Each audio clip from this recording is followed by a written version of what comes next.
Joining us now, though, Charlie Wiley. We had to get him up early, wake him up from California. And Charlie, his resume is really too long to read. He's war correspondent. He's been all over the world. He was really one of the first people after Richard Nixon opened up China to go there. Spent a lot of time there with the Communist Party. He was behind the Iron Curtain. He was arrested in Cuba. He was in Castro's jail. In order to get out, he had to go on a starvation diet, a not eating, hunger strike before they let him out of Castro's jail. So he was embedded with the Sandinistas. This guy's been all over the place, and he was with AIM for a very long time. Still talks to students today when he can get out. Charlie Wiley. Charlie, great to have you, man. Back. It's always good to talk to you, John. It's been a while. It's been a whole week since I talked to you. I know it's been kind of fun. I just got this text here from somebody. Ann says Biden has a town hall tomorrow night. I can just imagine what that is. But Charlie, a lot of things we got to get to. Let's start with Dr. Yan coming out on, I think it was Tucker Carlson last night. Hong Kong, she escaped and feared for her life. And she's basically now saying that this virus was concocted in a lab in Wuhan. It had nothing to do with a wet market or bats or anything else. That, it was basically the Chinese manipulating this virus. And then she alleged last night that they unleashed it on the world and knew about it and didn't do anything. I don't know if you had a chance to read about that at all, but just based on your experience. I saw her on the Tucker Carlson show. I have a problem with the fact that they turned it loose on purpose. I certainly think that it was developed somewhere. I think that the evidence is coming in pretty strongly that that it was concocted in a laboratory and somehow got out. I think that part I think is pretty definite. The part that they would have done that deliberately because they got whacked themselves something fierce, and so that part I doubt. But the part that they developed it, yeah. I mean, everybody in the world that is able to do it, I'm sure that they have a lab somewhere in Germany and another one somewhere in Japan and France. I think probably all the leading countries have a lab somewhere where they're looking at this stuff. And I think in this case, it simply got out. Then they said, that it was from the market, not from them, and so on, like that. I'm watching what's happening here a lot closer. I mean, I'm keeping track of, to the best of my ability, what's going on overseas. But I am watching over here because what we're doing is we're developing quickly into a revolutionary situation. I mean, this thing yesterday, or I guess Saturday, when somebody walked up to, an assassin walked up to a police car with two people in it. They were probably writing out reports and the kind of things that you do. Just walked up to it and then emptied their gun by shooting right into their faces and then running away. I mean, this is revolutionary stuff. We're shooting at cops all over the country. And so we are now falling into two camps. You have the people who believe in law and order, believe in a democratic government where you govern through the ballot box, and people respect law and order, and they respect the police. I certainly think of the police as the cops that were running into the burning inferno called the Trade Center trying to rescue people, and a lot of them died. And they're putting their life on the line on a regular basis, and they have my respect. And there are people like me by the millions, I'm sure you're one of them, who honors those police, and we believe in law and order. We believe that when change comes, it should come orderly in a government way. That we go to the ballot box, we elect people, and they enact laws, or they de-enact them, whatever. but it's done by the will of the people in a sensible way. And that's one group. The other group, and it's pretty much one or the other now. The other group is anti-police, anti-any kind of security, and somehow they think that we should govern by the mobs on the street. Mm-hmm. I mean, what are they saying in effect? We've had day after day, week after week, month after month, people out on the street protesting. Well, they're protesting what, and they're demanding what? They're not saying we support Bill 666 and we want that bill up to the front of the things to do in the state Senate or the state legislature or the national legislature. There's nothing like that. They somehow are asking us to now govern from the street. They will decide what needs to be done, and then we'll do it. But they don't even give a specific thing that they want done. The only specific is they're down on law and order. They're against the police. They're against any security service. They're against ICE. They're against people protecting the border. And so what they are calling for, in effect, is revolution. And we're into the two camps, and this is a very frightening situation.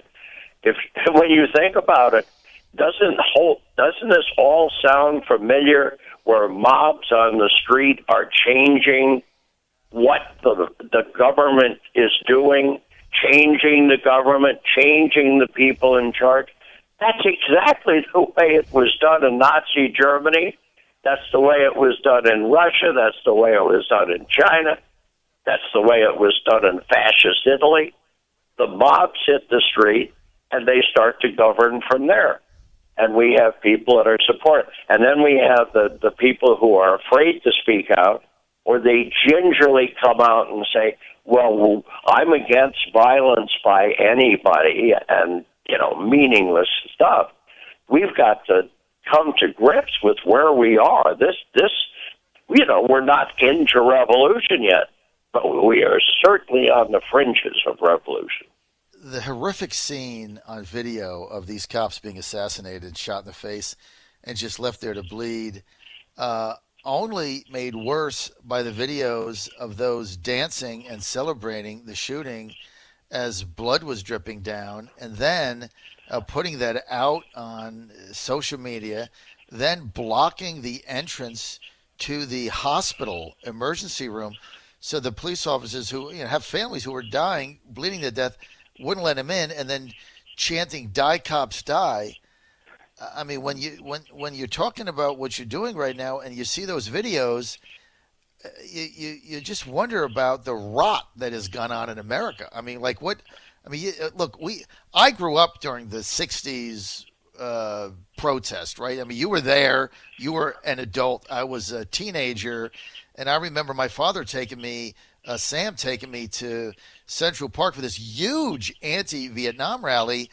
And, of course, my father, he was anti-communist, and he was for Richard Nixon, and he didn't want anything to do with it. But he took me to show me democracy in action. But they had a specific purpose. They wanted out of the Vietnam War. So, everybody got it, right? I mean, it was rancid, but there was a purpose. There was an objective. Like you said, Bill number 667. They wanted out of the war. What do these people want? Well, they want to overthrow the government. They want to overthrow the government. They want to put in their own people to govern, except they're not even sure, I think, who their own people. See, you were talking about watching it in the 60s. Remember, I watched it in the 30s. Right. In other words, I because of my situation, I was a child actor, and I was a very precocious kid.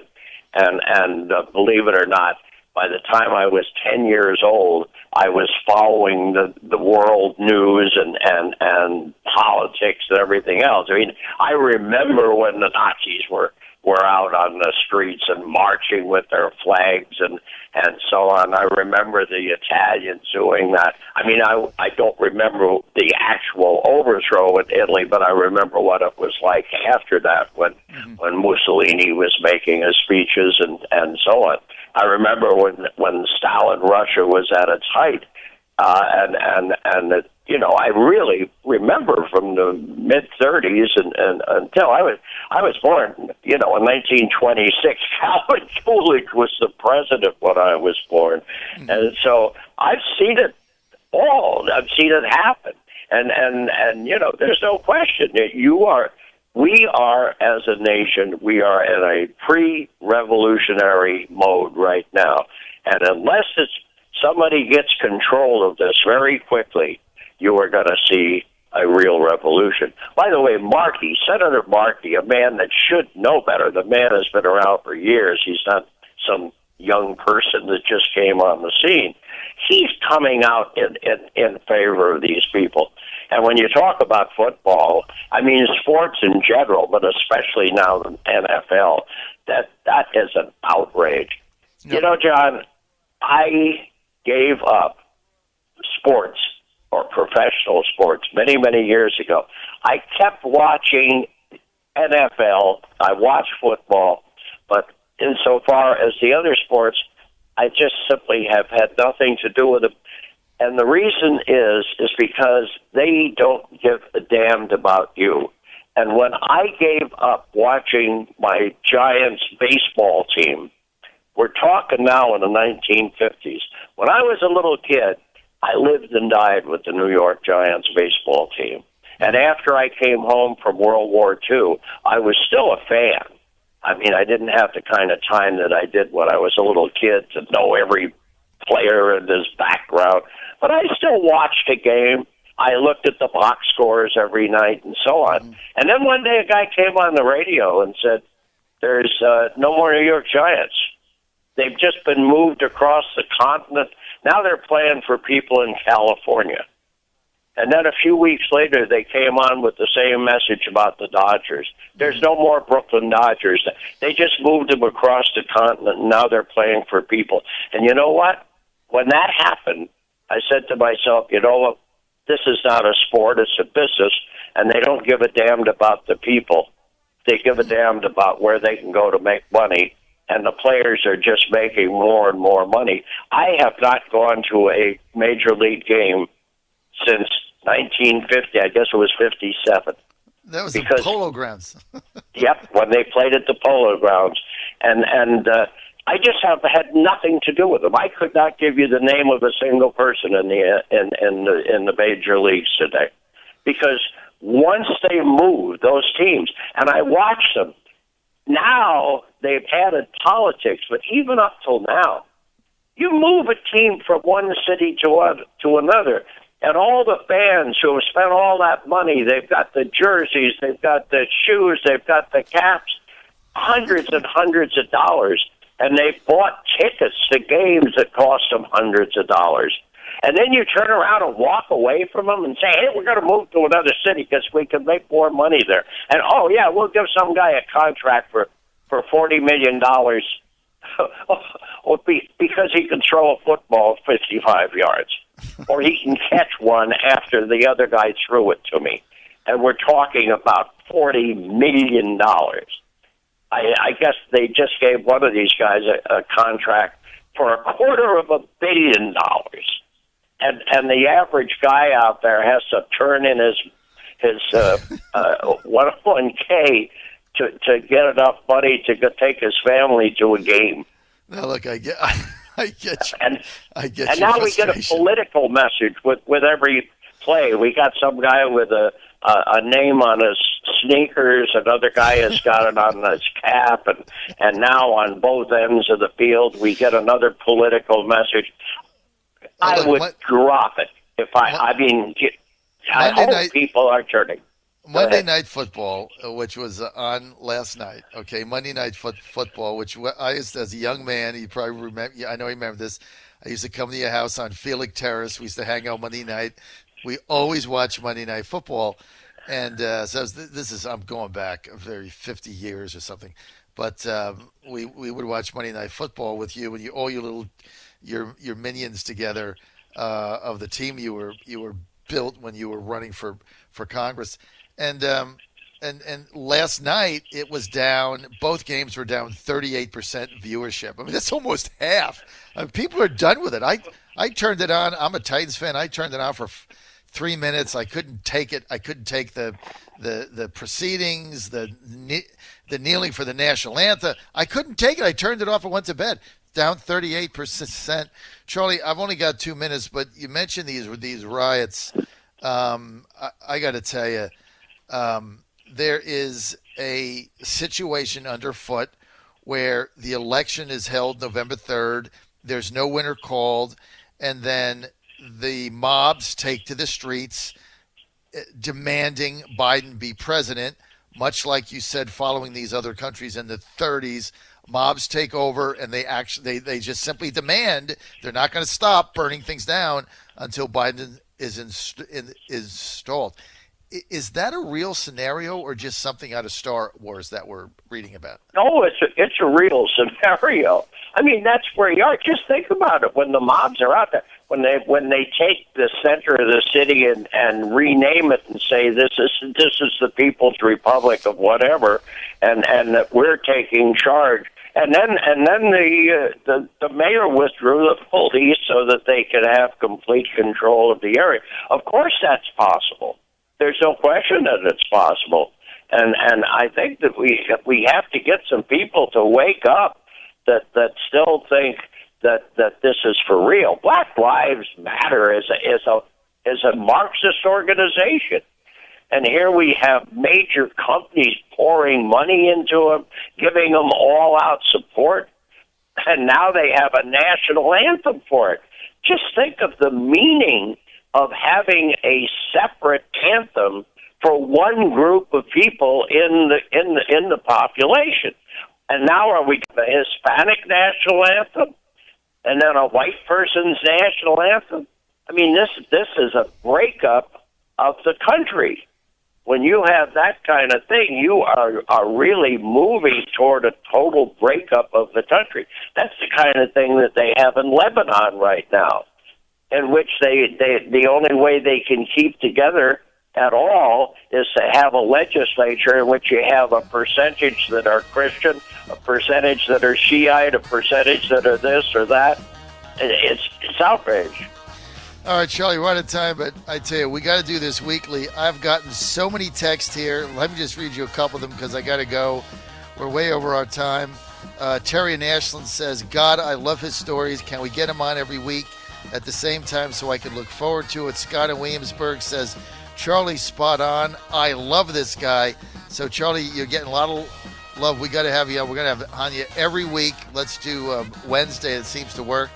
And keep the stories coming, man. You're spot on. John Fredericks Radio Network, my good friend Charles Wiley. We go back